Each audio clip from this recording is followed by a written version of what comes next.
Hello everyone, this is Neeraj Kumar from CSC B section. My roll number is B7. Today we are going to discuss about Ohm's law for inductor, resistor and capacitor. Resistor. The property of a material to resist flow of electrons is known as resistance. From Ohm's law, I directly proportional to V, that is V equal to IR, where R is equal to resistance of the conductor, I is equal to flow of current in the resistor, V is equal to potential drop.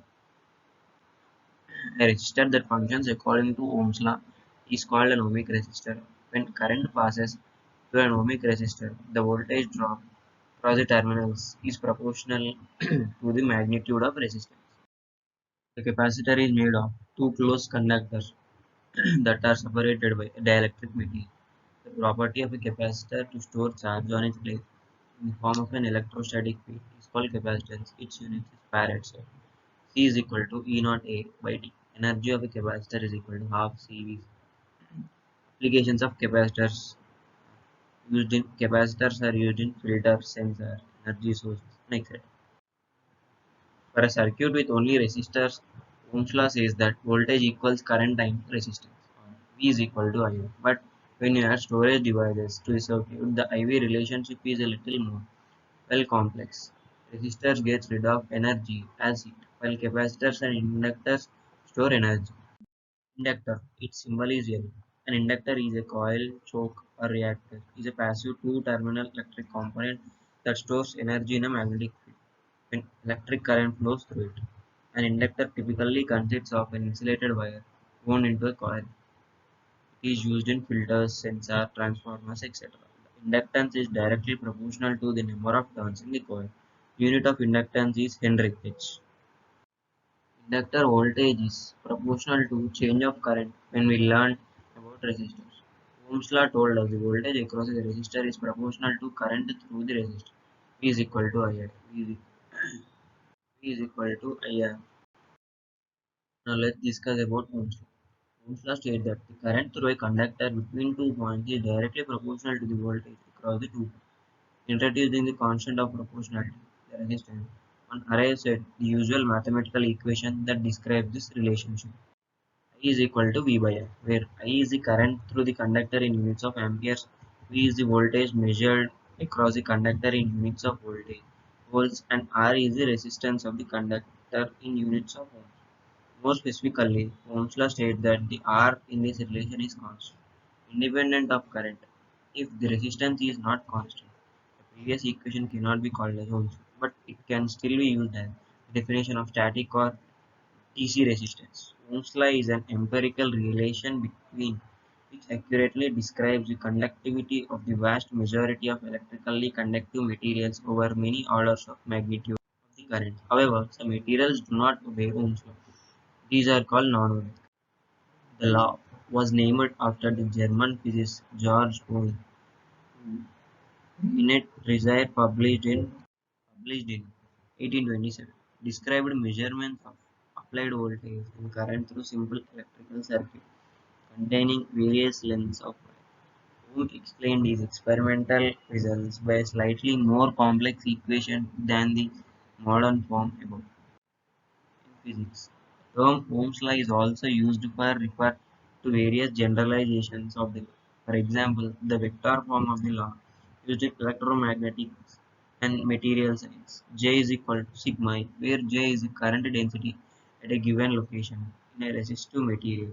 E is the electrical field at that location, and sigma is a material dependent parameter called the conductivity. This reformulation of Ohm's law is due to Kirchhoff. In circuit analysis, three equivalent expressions of Ohm's law are used interchangeably. I is equal to V by R, or V is equal to IR, R is equal to V by A.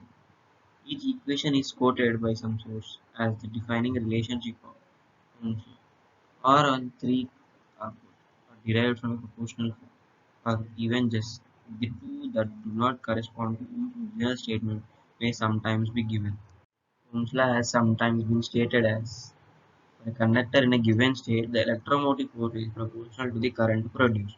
That is, that the resistance, the ratio of applied electromotive force to the current, does not vary with the current strength. The qualifier in a given state is usually interpreted as a meaning at a constant temperature, since the resistivity of material is usually temperature dependent because the conduction of current is related to Joule heating of the conduction body. According to Joule's first law, the temperature of a conducting body may change when it carries a current. The dependence of resistance on temperature therefore makes resistance depend upon the current in a typical experimental setting, making the law in this form difficult to directly verify. Maxwell and others worked out several methods to test the law experimentally in 1876, controlling the heating effects. Ohm's principle predicts the flow of electrical charge, that is current, in electrical conductors when subjected to the influence of voltage difference. Jean-Baptiste Joseph Fourier's principle predicts the flow of heat in heat conductors when subjected to the influence of temperature difference. The same equation describes both phenomena. The equation's variables taking on different meaning in the two cases, specifically solving a heat conduction problem with temperature and flux of heat. Variables also solve an analogous electrical conduction Ohm problem having electric potential and electric current variables. The basis of Fourier's work was his clear conception and definition of thermal conductivity.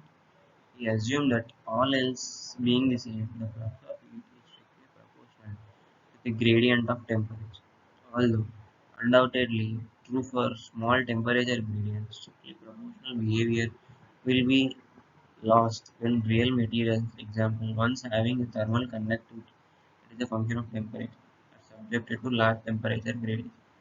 A similar assumption is made in the statement of nature.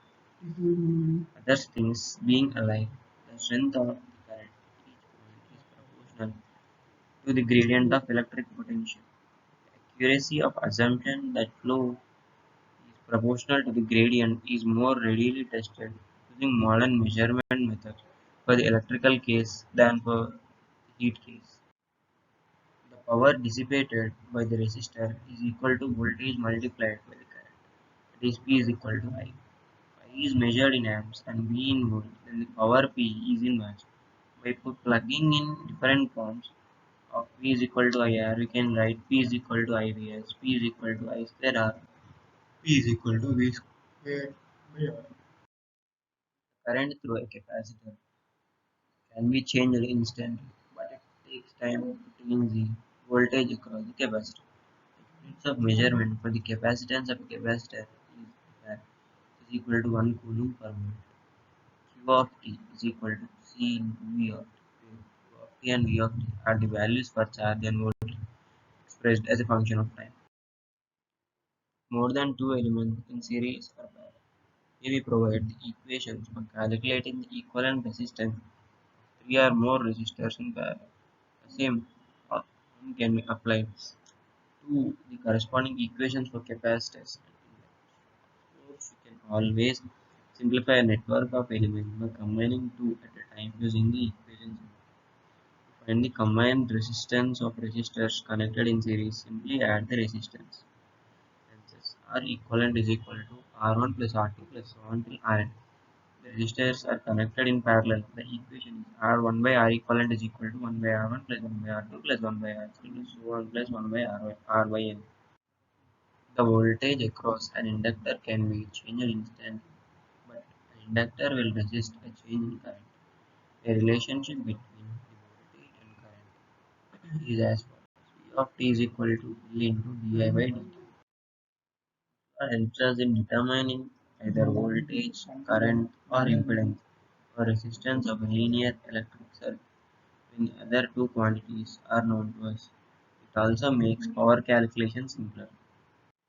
The figure shows three graphs of resistor, capacitor, and inductor. Graph between impedance and resistance. In first graph, we can see the graph for resistor. In this graph, voltage is in phase with current, and in second graph is for capacitor. In this, voltage lags current by 90 degrees, and the last graph is for inductor, and in this, voltage leads current by 90 degrees. Series circuit. Series circuit of RLC. In this circuit, the three components are in series with the voltage source. The governing differential equation can be found by substituting into Kirchhoff's voltage law the constitutive equation for each of three elements from the KVL. VR plus VL plus VC is equal to VR, where VR, VL, VC are the voltage across resistor, inductor, and capacitor respectively, and V of t is the time varying voltage from the source. Parallel LCR circuit. The properties of the parallel LCR circuit can be obtained from the duality relationship of electrical circuits and considering that the parallel RLC is the dual impedance of a series RLC. Considering this, it becomes clear that differential equations describe the circuit identical to the general form of those describing a series RLC.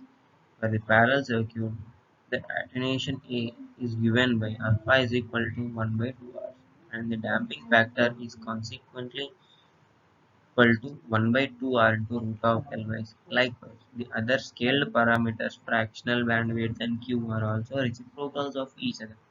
This means that the wideband low Q circuit is one topology will become a narrowband high Q circuit in the other topology when constructed from components with identical values. The fractional bandwidth and Q of the parallel circuit are given by B is equal to 1 by R of root of L by C. Q is equal to R into root of C by L. Thank you and hope you gained some knowledge regarding Ohm's law for resistor, inductor and capacitor. You learned about LCR circuit. Thank you.